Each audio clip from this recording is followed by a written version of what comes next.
రోజు డే 12 కదా! డే 12లో నాకు 1913 రూపీస్ లాస్ అనేది వచ్చింది. 2 కాల్స్ నేను నిఫ్టీ అండ్ 2 కాల్స్ బ్యాంక్ నిఫ్టీలో తీసుకున్నాను.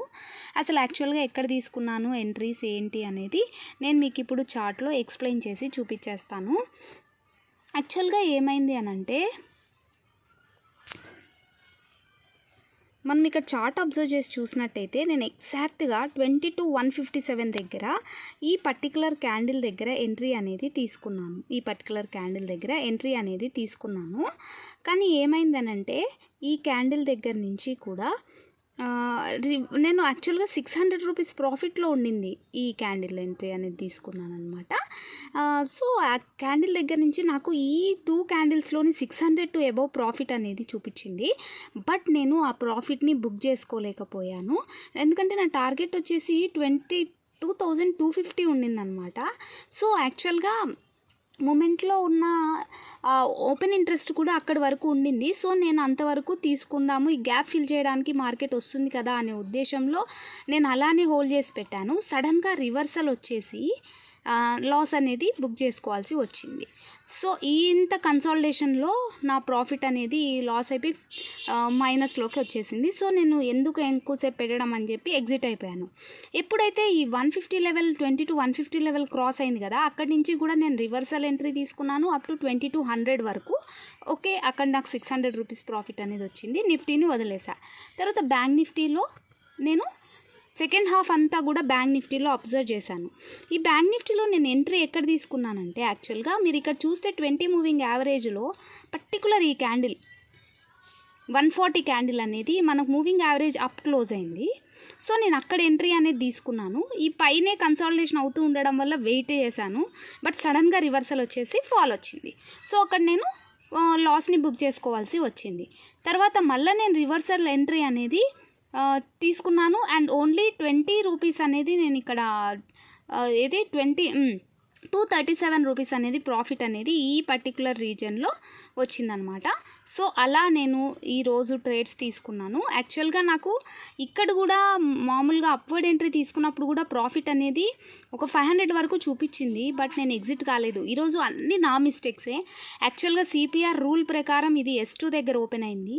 అంటే S2 దగ్గర ఓపెన్ అయిందంటే ఇక్కడ క్యాండిల్ సస్టైన్ అయ్యాయి అంటే మనం వెంటనే ఏం చేయాలి అని అంటే, ఎంట్రీ అనేది అప్వర్డ్ తీసుకోవాలి, చిన్న టార్గెట్ పెట్టుకోవాలి, ఎక్కువగా టార్గెట్ అనేది పెట్టుకోకూడదు, S1 వరకు మాత్రం పెట్టుకోవాలి. అది తెలిసి కూడా నేను మిస్టేక్ అనేది చేశాను. సో ఈరోజు నేను చేసినది ఆ మిస్టేక్ వల్లనే నాకు లాస్ అనేది వచ్చింది. సో ప్రతిదీ కూడా మన జనరల్లో నోట్ చేసుకోవడం వల్ల మనకు తెలిసిపోతూ ఉంటాయి.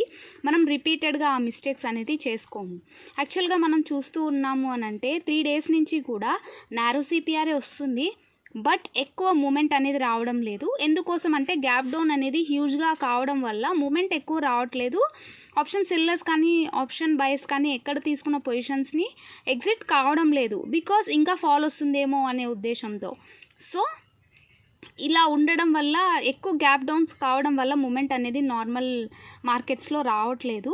కాబట్టే ఇలా లాసెస్ తీసుకుంటాం మనము. ఎందుకంటే మనం 2 డౌన్వర్డ్ అండ్ అప్వర్డ్ 2 కూడా కాల్స్ తీసుకోవడం వల్ల లాస్ అనేది బుక్ చేసుకోవాల్సి వస్తుంది. యాక్చువల్గా ఈరోజు నా ప్రాఫిట్ వచ్చేసి 1200 టు అబవ్ ఉండాలి.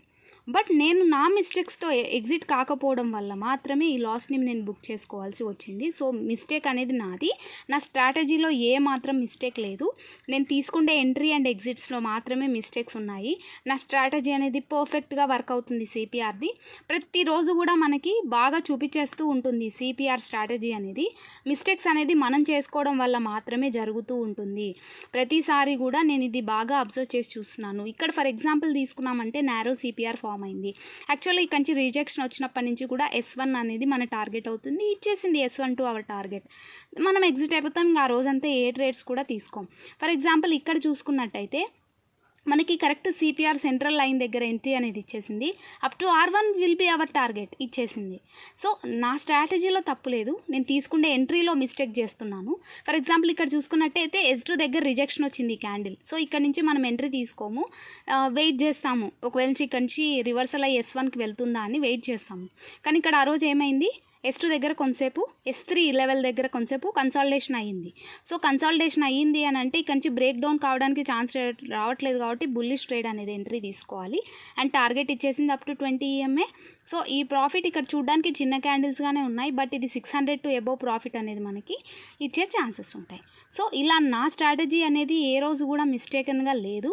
బట్ నేను తీసుకునే ఎంట్రీస్ అనేది పర్ఫెక్ట్గా లేకపోవడం వల్ల మాత్రమే నేను లాసెస్ని బుక్ చేసుకోవాల్సి వస్తుంది. సో నాలో మిస్టేక్ ఉంది, ఎంట్రీస్ అండ్ ఎగ్జిట్స్లో మిస్టేక్ ఉంది. So thank you so much for watching this video. If you like this video please like, share and subscribe. మీరు కూడా ఈ సిపిఆర్ గురించి నేర్చుకోవాలి అని అనుకుంటే కమెంట్స్లో తప్పకుండా తెలియజేయండి. ప్రతి ఒక్క వీడియోలో నీట్గా ఎక్స్ప్లెయిన్ చేసుకుంటూ వస్తాను. మీరు ఆ వీడియోస్ చూసినప్పుడు అంతా కూడా మీరు నార్మల్గా మీరు కూడా ట్రేడ్ చేసుకోవడానికి ఛాన్సెస్ ఉంటాయి. Thank you so much.